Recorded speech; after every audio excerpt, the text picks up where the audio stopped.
Et what's up les bergers, bienvenue dans cette nouvelle vidéo où cette fois-ci nous allons parler des jets japonais.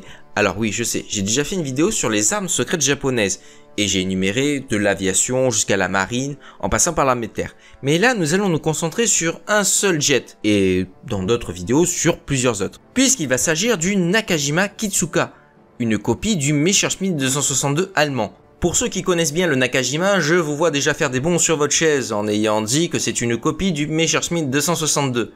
Et vous avez raison, ce n'est pas une copie. Mais nous allons en parler de suite. Allez, c'est parti.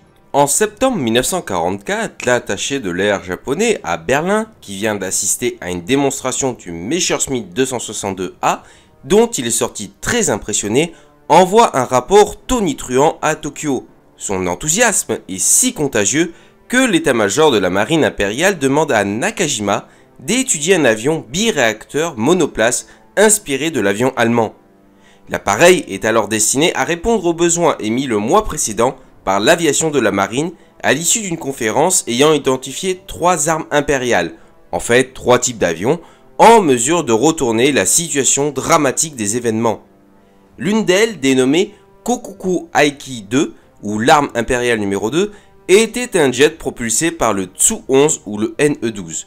Et si vous ne savez pas ce que c'est, je vous invite à voir ma vidéo sur les jets japonais avant-guerre. En fait, il s'agit de réacteurs nationaux. Le cahier des charges exige de Nakajima que le futur avion ait les caractéristiques suivantes. Une vitesse d'au moins 700 km/h, un rayon d'action de 200 km avec une charge éventuelle de 500 kg, ou 280 km avec 250 kg de bombes, une vitesse d'atterrissage de 150 km/h et une distance de décollage de 350 mètres avec l'assistance de 2 fusées de 450 kg de poussée chacune. Les ailes doivent être repliables, non pas pour que l'appareil puisse intégrer un groupe aérien embarqué sur un porte-avions, car l'Empire du Soleil Levant ne possède plus aucun, mais pour être entreposé dans des tunnels construits spécialement ou des grottes naturelles aménagées en hangar sur le littoral du Japon et décoller grâce aux fusées sur de courtes pistes. La dernière exigence est la facilité de fabrication par une main-d'œuvre non spécialisée, car le Japon manque d'ouvriers familiarisés aux technologies de pointe indissociables à l'avion à réaction. Le 8 octobre, le Koshiko ordonne au constructeur une première maquette en bois et les plans définitifs soient remis pour la fin du mois, car la production de l'appareil doit débuter le plus rapidement possible. Très vite, le motoréacteur Tsu-11 est écarté par Nakajima pour le NE-12, un vrai turboréacteur. Ce choix judicieux s'avère paradoxalement problématique, car ce propulseur n'est pas encore au point, et il apparaît d'emblée que les délais demandés ne seront absolument pas respectés. Le Kushio promettant finalement que le NE-12 entrera en phase de test en novembre, Nakajima reçoit l'ordre de fournir 30 avions avant la fin de l'année. Or, les pénuries de matières premières affectent gravement le projet, si bien que l'équipe réunie autour de l'ingénieur en chef, Matsumura Kenichi, et de son assistant, Ono Kazuo, doit plusieurs fois retracer les plans de son avion et le repenser en termes d'économie, occasionnant de nouvelles pertes de temps. De même, le développement du NE-12 est trop long et obligea finalement à se tourner vers le NE-20, dont la conception, est copiée sur le BMW 003, sera assurément plus simple et plus rapide. Enfin, malgré les spécifications du cahier des charges, Matsumura dessine initialement un jet dévolu aux attaques kamikazes. L'appareil est alors dépourvu de train d'atterrissage et doit être catapulté depuis une rampe terrestre, le décollage étant assisté par les fusées d'appoint. Toutefois, au cours d'une réunion entre les responsables de la marine et Nakajima le 9 décembre, il est alors demandé que la bombe, non largable, le devienne pour des missions d'appui tactique, ce qui implique l'adoption d'un train d'atterrissage et engendre à nouveau des retards. L'arme impériale numéro 2 prend le nom de Nakajima Kitsuka, ou fleur d'oranger. Ce dernier mot se prononçant Kika à la lecture des caractères kanji, d'où l'erreur fréquemment répétée de l'appeler ainsi. Du reste, le jet est souvent affublé de la nomenclature prétendument officielle, mais elle aussi erronée, de J9N1 ou J9Y1, sachant que les avions de la marine japonaise sont désignés comme suit. Une lettre indiquant le type de l'appareil, J pour un chasseur basé à terre, un chiffre correspondant à l'ordre de l'avion dans cette catégorie, le Kitsuka serait le 9e du genre après le G8M, une lettre désignant le fabricant, N pour Nakajima, et un chiffre indiquant la version. Mais nous l'avons vu, le Kitsuka n'est pas un chasseur, car la marine la classe dès le départ dans la catégorie des bombardiers, donc G, voire des avions d'attaque spéciale, MX comme pour le Oka, dans l'intention manifeste de l'utiliser pour des missions suicides. Certains auteurs lui attribuent à cet égard, de façon tout aussi hasardeuse d'ailleurs, la désignation MXN1. Finalement, la maquette d'aménagement du Kitsuka est présentée le 28 janvier 1945 aux autorités de la marine impériale dans l'usine de Kotsumi à 40 km au nord de Tokyo. Hormis des modifications mineures demandées à la verrière et au pare-brise, le jet impressionne, d'autant que Nakajima assure que sa construction ne nécessite que 7500 heures de travail sur la chaîne d'assemblage. Dès lors, la monture définitive prend forme. Ressemblant à un Messerschmitt 262 plus petit, et sa silhouette sera d'ailleurs son seul point commun avec l'avion allemand, le Nakajima Kitsuka est un biréacteur à aile basse droite, repliable à l'extérieur des réacteurs suspendus sous les ailes. Le dièdre de l'aile n'est pas constant, étant moins prononcé pour les parties pliantes, 2 degrés contre 5 degrés aux parties centrales. Le bord d'attaque a une flèche positive de 13 degrés et la flèche de l'épaisseur relative maximale est alors de 9 degrés. L'incidence est de 2 degrés, les ailes extrêmes sont équipées de becs de bord d'attaque fixe et de saumons en bois recouverts de tôle d'acier, tandis que le reste est de structure monocoque en aluminium d'acier. L'empennage est monodérive et le plan horizontal y est situé à la base, rattaché au dos du fuselage. Le train d'atterrissage est tricycle. L'avion est plutôt bien équilibré puisque les turboréacteurs NE20 montés en porte-à-faux sont nettement en avant du centre de gravité. Protégé par des plaques blindées de 12 mm, le poste de pilotage est situé au milieu du fuselage et fermé par une verrière panoramique, dont la partie centrale est désormais coulissante, alors qu'elle basculait sur le côté sur la première maquette. Le pare-brise blindé de 50 mm d'épaisseur rappelle celui de l'hydravion de chasse Nakajima A6MN RUF. Le fuselage a une section légèrement triangulaire. Il renferme un détecteur d'incendie et un extincteur automatique au CO2. Le réservoir de carburant, recouvert de fines tôles d'acier, est placé dans le nez, juste en avant du cockpit et derrière le logement de la jambe de train en avant. Au-dessus de ce train avant sont logés divers équipements, notamment ceux de la radio. La seconde visite des officiers de la marine, le 10 février, se conclut par l'ordre de la mise en production en série, la firme étant sommée de cesser immédiatement ses travaux sur le bimoteur de chasse Nakajima J5N, pour économiser les matières premières indispensables à la pérennité du projet et faire place sur ces chaînes au Kitsuka. Même le programme du bombardier quadrimoteur, le Nakajima G8N Renzan, est déclaré en sursis, tant le jet est jugé prioritaire.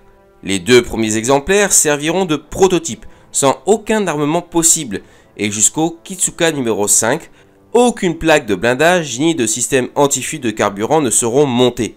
Le 17 février, pour s'éloigner des bombardements éventuels de la région, l'équipe déménage à Sano, qui est beaucoup plus à l'est. La production de l'appareil est initialement répartie entre Kotsumi et le Kushio, mais les raids des B-29 obligeront à disperser davantage la production sur des usines de la préfecture de Guna. Le premier fuselage est terminé le 25 avril, et il est soumis à des tests structuraux le 20 mai, alors que 6 moteurs NE20 sont déjà disponibles. Dans ces conditions, Nakajima est tenu de livrer 24 Kitsuka en juin. C'est alors que les difficultés apparaissent, car le Japon est pris à la gorge par le blocus imposé par les sous-marins américains.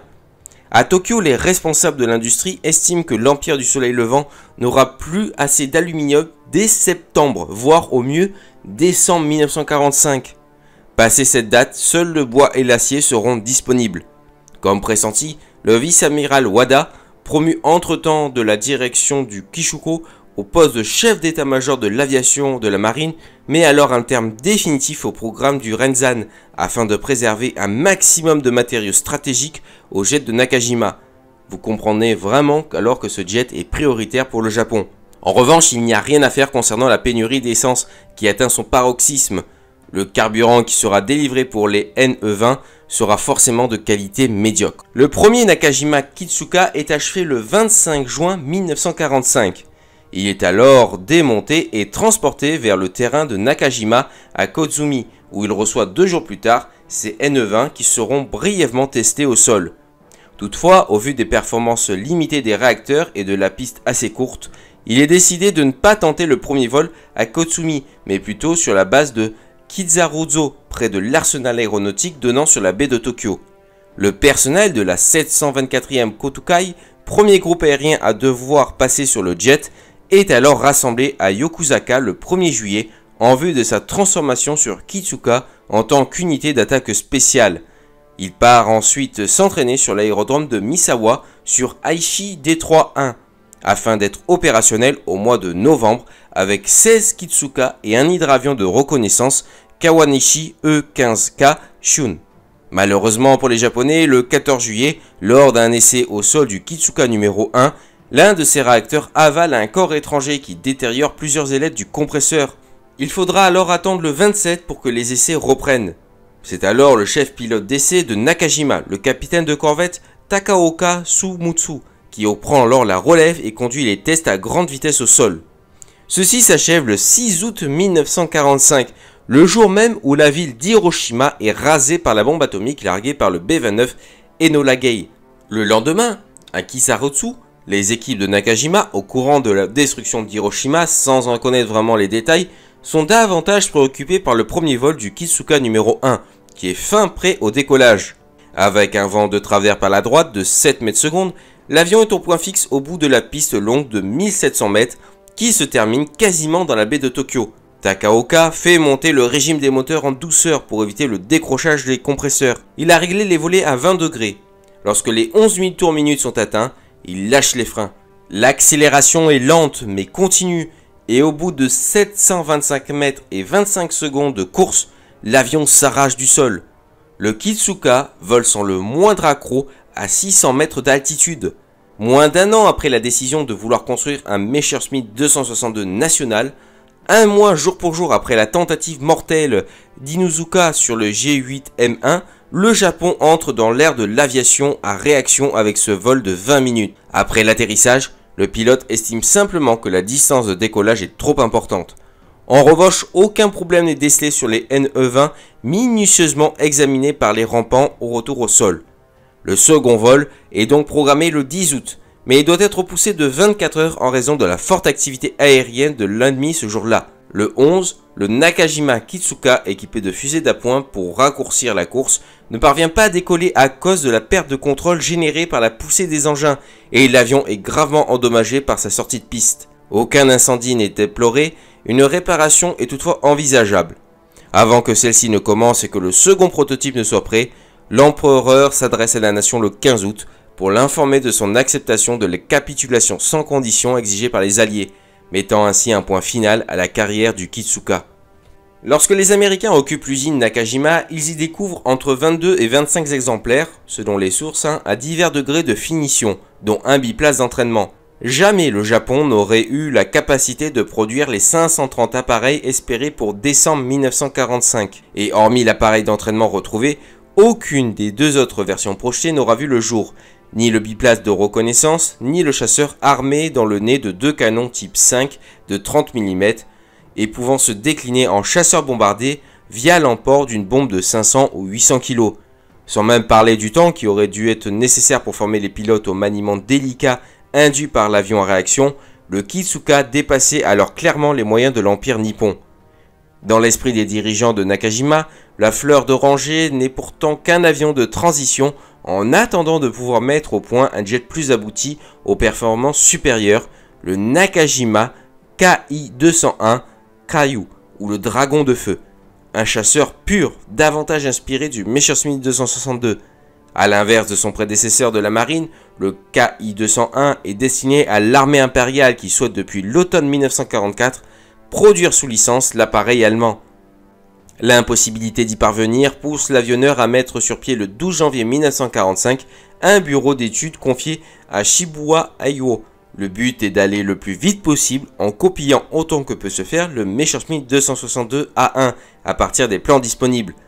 L'aérodynamique du Messerschmitt ayant déjà fait ses preuves, les étapes superflues seront sacrifiées. Conception et phase d'essai seront réduites au strict minimum, de sorte que la production en série démarre le plus vite possible. Le premier vol du prototype est en effet prévu pour décembre 1945 et la livraison des 18 premiers exemplaires de série attendue pour mars 1946. Les réacteurs doivent être dans un premier temps des NE230 de 885 kg de poussée, puis à terme des NE130 plus puissants, 900 kg de poussée, qui sont censés amener le KI-201 à une vitesse maximale de 852 km/h.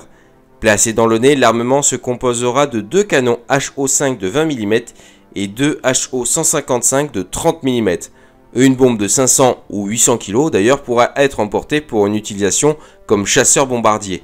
La construction du prototype débute à l'usine Nakajima de Mitaka, seul le fuselage étant achevé lorsque la capitulation sera annoncée. Et voilà les bergers, c'est la fin de cette vidéo, j'espère qu'elle vous aura plu. Je compte continuer à faire des vidéos sur les jets à réaction japonais, il y en a encore quelques-uns qui sont intéressants, dont le Messerschmitt 163 version japonais, que j'espère pouvoir faire très bientôt. Sur ce, si la vidéo vous a plu, n'hésitez pas à partager, liker et vous abonner, c'est très important. Et je vous dis à ciao, bonsoir.